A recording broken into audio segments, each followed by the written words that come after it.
Hello friends, welcome back to my channel home gardening and ideas. Friends, आप देख रहे हैं ये मेरा एरिका पाम है जो कि बहुत खूबसूरत एक इंडोर प्लांट है।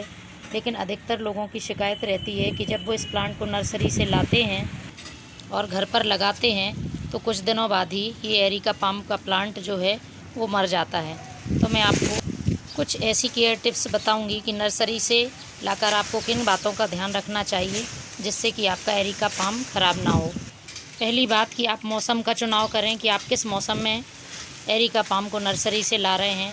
यदि आपको एरिका पाम लाना है तो कोशिश करिए कि आप मानसून सीज़न में या फिर विंटर सीज़न में ही एरिका पाम लाएं तो ज़्यादा अच्छा रहेगा, क्योंकि एरिका पाम एक इंडोर प्लांट है और इसको धूप ज़्यादा पसंद नहीं होती है, तो गर्मियों के सीज़न में इसका लगना थोड़ा सा मुश्किल होता है।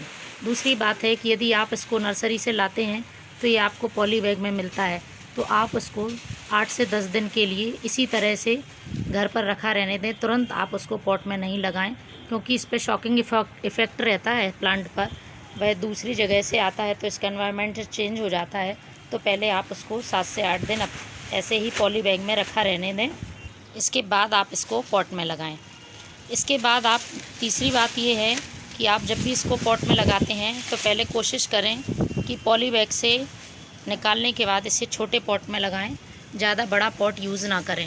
इसका कारण ये है कि यदि आप छोटे पॉट में लगाते हैं तो उसमें मिट्टी कम रहती है, तो हमारे जो पानी देने का सिस्टम होता है, हम पानी देते हैं तो मिट्टी जल्दी सूख जाती है और रूट रॉट की प्रॉब्लम नहीं होती है।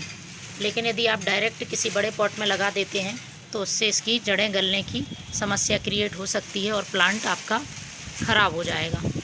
इसके बाद आप इसकी मिट्टी को भी वेल ड्रेन रखिए, उसमें थोड़ी सी सैंड की मात्रा ज़्यादा रखें तो ज़्यादा अच्छा रहेगा। 50% आप नॉर्मल सॉइल ले लीजिए और 30% सैंड ले लीजिए और 20% आप कंपोस्ट का यूज़ कीजिए। इस रेशो में आप सॉइल मीडिया बनाइए और फिर आप एरिका पाम को लगाइए।